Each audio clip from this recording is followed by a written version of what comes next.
Olá, graça e paz. Hoje quero trazer mais uma mensagem para o seu coração, a sua meditação, que se encontra no livro de Mateus, capítulo de número 24, e o versículo de número 14, que diz assim a palavra de Deus: e este evangelho do reino será pregado em todo o mundo, em testemunho a todas as gentes, então virá o fim. Queridos, quando nós observamos esse texto e da série, o Sermão da Montanha, Jesus fala dos prelúdios do fim dos tempos, e é importante a gente entender o contexto em que esse texto ele foi escrito, onde Jesus ele fala sobre os sinais que precederão sua volta e o fim dos tempos. Às vezes nós não gostamos de ouvir mensagens sobre o fim, mas é importante a gente entender os sinais que está acontecendo, porque Jesus ele já havia falado, ele já tinha profetizado para os nossos dias, ele profetizou para o povo de Israel.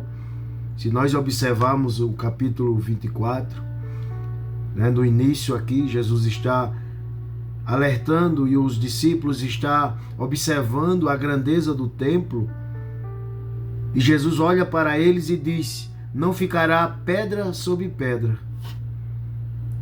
Eles naquele momento questionaram, não entenderam, e depois eles foram perguntar a Jesus, e Jesus ele disse que não ficaria pedra sobre pedra.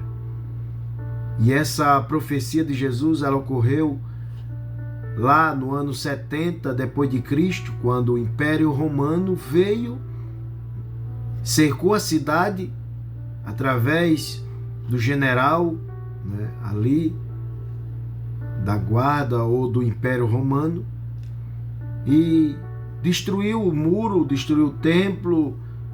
O templo era a maravilha dos judeus, matou milhares de pessoas, outras morreram com fome porque ficaram cercadas por mais de 30 dias sem água, sem bebida, sem comida.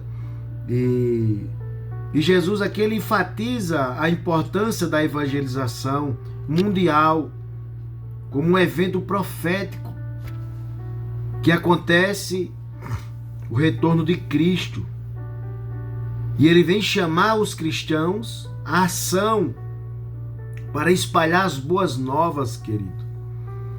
Então não se atente, não se apegue com nada nesta terra, mas se apegue ao evangelho do reino, ao evangelho da promessa que um dia ele nos prometeu em vir buscar o seu povo, em vir buscar os fiéis da terra, aquele que não se contaminaram, aquele que não deixaram a iniquidade, a transgressão esfriar o amor. Isso Jesus está nos alertando nesse dia, que você possa despertar do sono e não deixar que o esfriamento venha atingir o seu coração, a sua alma, e você venha se perder. Devemos buscar o Senhor enquanto se pode achar, querido. Invocai-o enquanto está perto. Hoje nós temos o privilégio de ter uma Bíblia Sagrada traduzida para nós lermos, observarmos e meditarmos nela. Mas virá o tempo em que buscarão o Senhor e não acharão. Que Deus abençoe a sua vida e que você possa dar o verdadeiro entendimento da palavra para a sua alma, para a tua salvação. Amém? Que Deus abençoe, compartilhe esse vídeo, e que outras pessoas possam entender que o amor de Deus é o maior amor, é o maior carinho que Deus deixou para nós. É o evangelho do reino de Deus. Amém? Que Deus abençoe.